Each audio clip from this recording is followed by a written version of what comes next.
Vivemos uma onda de ataques ao movimento pentecostal e a fé de muitos tem se esfriado. É chegada a hora de clamarmos por um avivamento para nosso tempo.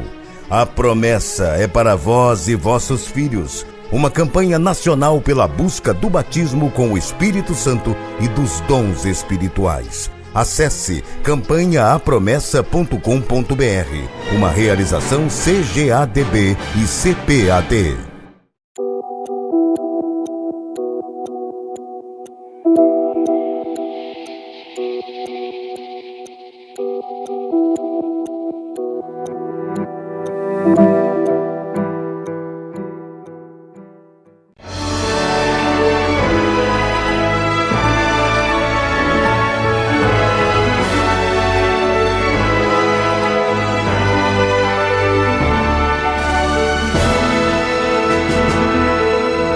Subsídios.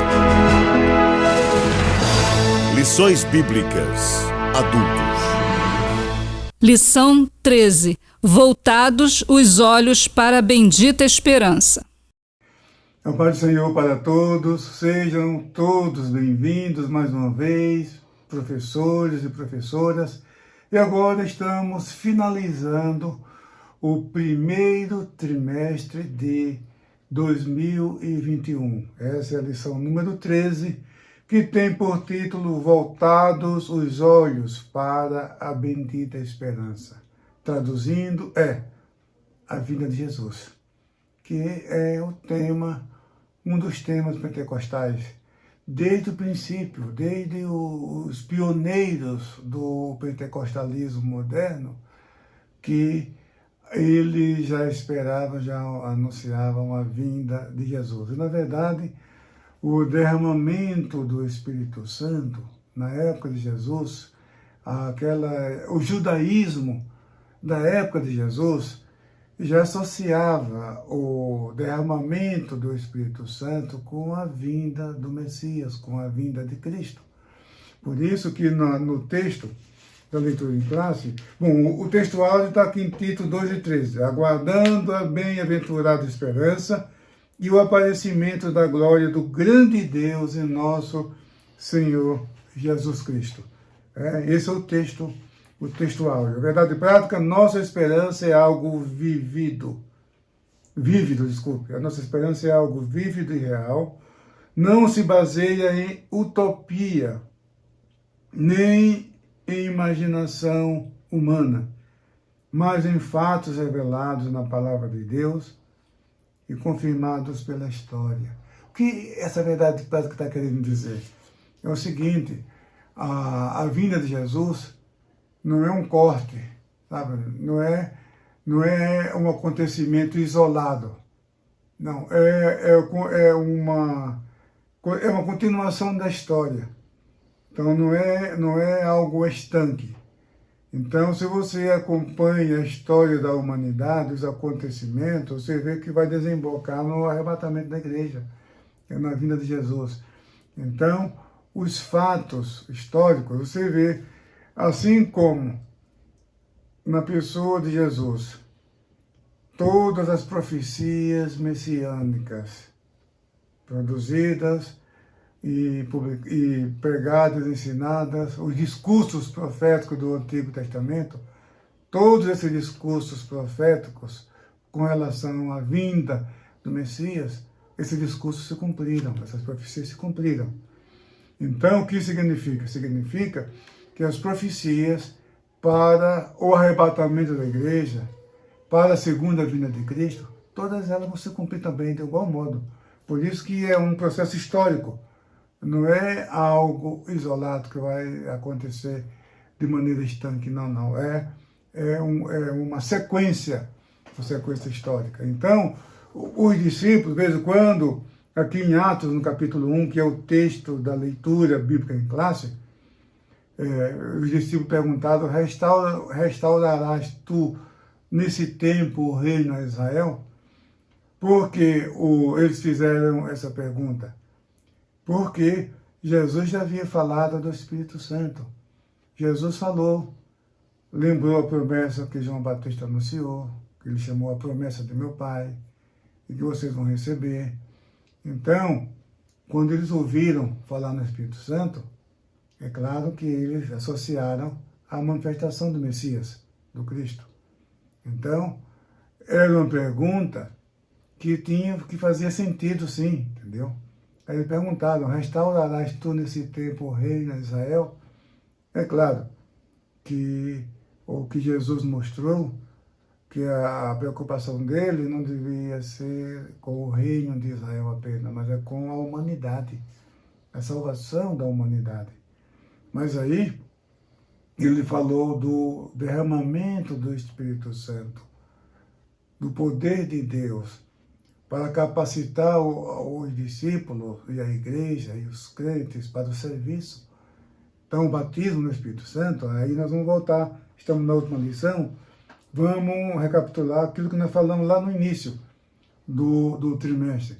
Batismo no Espírito Santo, ser batizado no Espírito Santo, não é uma iniciação à fé cristã. Porque quem é batizado no Espírito Santo, porque já é crente, já tem o Espírito Santo. E ter o Espírito Santo não é a mesma coisa que ser batizado no Espírito Santo. Então, o batismo no Espírito Santo, ser batizado no Espírito Santo, é uma capacitação, uma unção especial para o serviço. É uma capacitação do Espírito Santo na vida do crente para o serviço. Então, por isso que ele falou: vocês receberão o Espírito Santo que há de vir sobre vós, e vocês serão minhas testemunhas, olha aí, tanto em Jerusalém, como em toda a Judéia, Samaria e até os confins da terra. Então, o que acontece? Com esse revestimento de poder, o Espírito Santo estava capacitando os discípulos para a obra, para o serviço. Então, hoje nós recebemos o batismo no Espírito Santo, somos batizados no Espírito Santo, é uma capacitação do Espírito para a obra de Deus, para testemunhar de Jesus, para anunciar o Evangelho. Muito bem. Agora, esse revestimento de poder, porque Lucas trata desse assunto, tanto no Evangelho de Lucas como em Atos, ele usa uma metáfora para se referir ao batismo no Espírito Santo. Ele fala de descida do Espírito Santo, desceu o Espírito Santo, fala, veio sobre eles o Espírito Santo, caiu sobre eles o Espírito Santo. Então, todas essas expressões são metáforas. O que é uma metáfora? É o uso de uma palavra num significado que não é o seu próprio, para uma comparação. Então, esses termos que Lucas usa para chamar a atenção, para se referir àquilo que é conhecido hoje como batismo no Espírito Santo, que esse termo aparece 7 vezes no Novo Testamento, ligado ao verbo, não substantivo.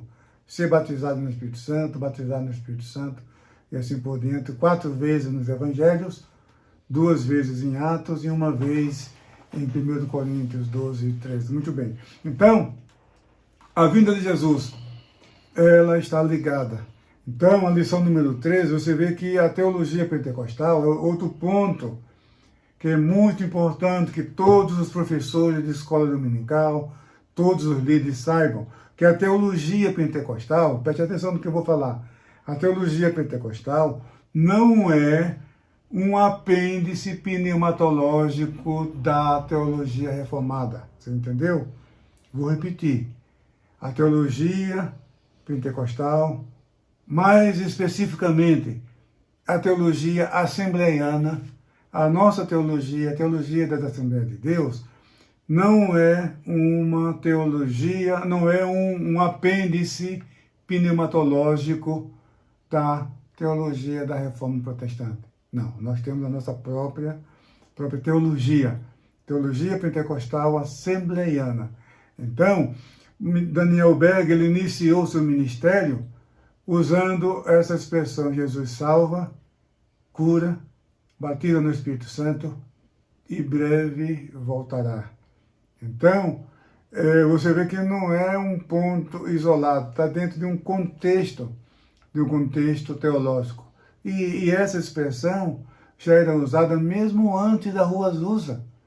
Sabe, o movimento de santidade, de onde veio o movimento pentecostal, alguns expoentes, alguns mestres do movimento de santidade, do movimento Vida Superior, que são movimentos que precederam o movimento da Rua Azusa, eles usaram também essas expressões. A Aimee, a fundadora da Igreja do Evangelho Quadrangular, o nome Evangelho Quadrangular é justamente isso: Jesus salva, Jesus cura, Jesus é batido no Espírito Santo e breve voltará. Usa de outra maneira, mas são esses quatro pontos: Jesus como Salvador, Jesus como médico, como aquele que cura, Jesus como aquele que batida no Espírito Santo e o Rei que breve voltará. Então, Daniel Berg, ele trouxe essa mensagem e associando o derramamento do Espírito Santo ao arrebatamento da igreja. Então, na lição número 13, nós temos aqui esses 3 tópicos. Breve o Senhor virá. Ora, se os últimos dias começaram com o nascimento de Jesus e terminarão com o arrebatamento da igreja, então nós estamos nos últimos dias. Se para a igreja da primeira hora já eram os últimos dias, o que não diremos nós que somos a igreja da última hora? Muito bem. O tópico 2, necessidade de vigilância. Por que essa necessidade? Porque nós não sabemos quando isso vai acontecer. Jesus mostrou os sinais. Os sinais nos mostram que a sua vinda está próxima. A pandemia da Covid-19 é um sinal realmente irrefutável. Olha, a efusão do Espírito Santo, o derramamento do Espírito Santo por toda parte, desde o avivamento da Rua Azusa até hoje. Os pentecostais hoje, meus irmãos, para cada 4 cristãos no mundo, um é pentecostal. Significa 25% dos cristãos, eu digo os cristãos, incluindo os cristãos nominais, a todos aqueles que ostentam a bandeira de Cristo. Para cada 4 cristãos desses, um é pentecostal. E é um movimento que tem agora 120 anos. Então, um movimento novo. Então, há o derramamento do Espírito Santo por toda parte. Agora estamos na campanha, porque a promessa é para vós e vossos filhos. Então, a promessa é para nós, a promessa é para nossos dias. E essa promessa é o dom do Espírito Santo. Pedro diz, está aqui em Atos dos Apóstolos, no capítulo, isso aqui é para os últimos dias. Pedro, quando ele fez a abertura desse discurso, ele disse o seguinte, olha aqui, isto é o que foi dito pelo profeta Joel. Isso ele diz logo no versículo 14, do capítulo 2, na introdução do seu discurso pentecostal. Então ele diz o seguinte, varões judeus e todos que habitarem em Jerusalém, seja-vos isto notório, e escutai as minhas palavras. Estes homens não estão embriagados como vós pensais, sendo esta a 3ª hora do dia. Mas isto é o que foi dito pelo profeta Joel. O que Joel disse? Que nos últimos dias acontecerá, diz Deus, que do meu espírito derramarei sobre toda a carne. Então, essa metáfora, meu espírito derramarei sobre toda a carne, está falando do batismo no Espírito Santo. Está aqui. Muito bem. E o discurso de Pedro continua falando do derramamento do Espírito Santo para os últimos dias. Então, os últimos dias já começaram. Aí o que acontece? E esse período vai terminar com o arrebatamento da igreja. Então, é natural o derramamento do Espírito Santo nos dias atuais. Então, veja, pessoal, o movimento pentecostal é o maior movimento espiritual do cristianismo. Isso é muito importante. Nós estamos nessa campanha porque a promessa é para vós vós e vossos filhos. Muito bem, o Brasil inteiro, a Assembleia de Deus está nessa campanha em comemoração aos 110 anos das Assembleias de Deus no Brasil. Muito bem. É sinal também da vinda de Jesus. Agora eu quero encerrar, não vai ser possível expandir mais sobre esse tema, mas o tópico 2 da lição, que tem por título A Necessidade de Vigilância. Por que é necessária essa vigilância?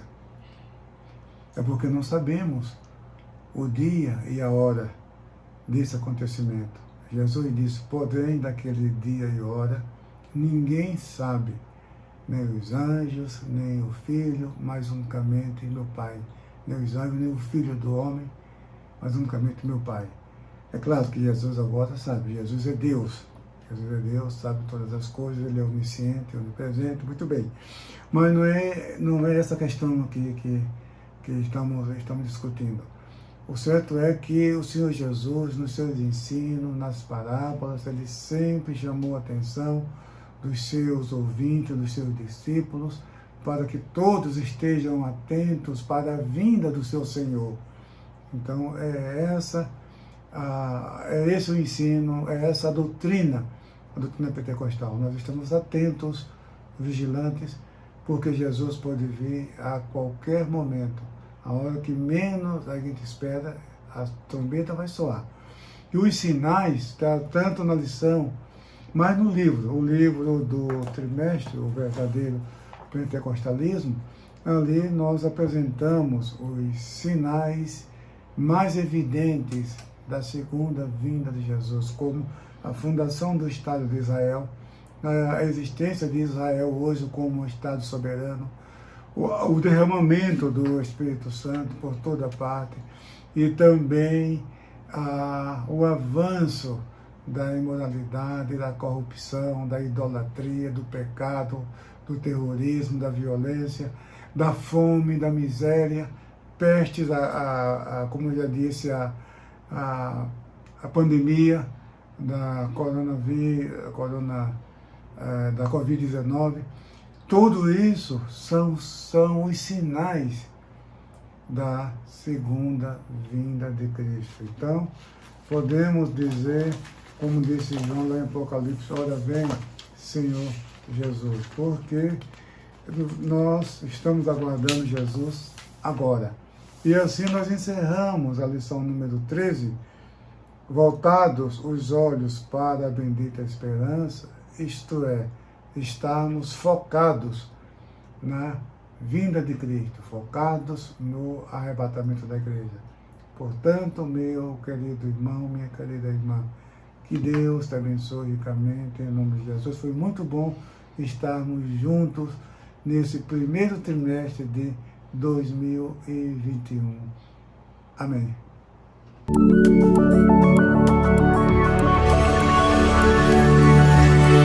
CPAD, a editora da Escola Dominical.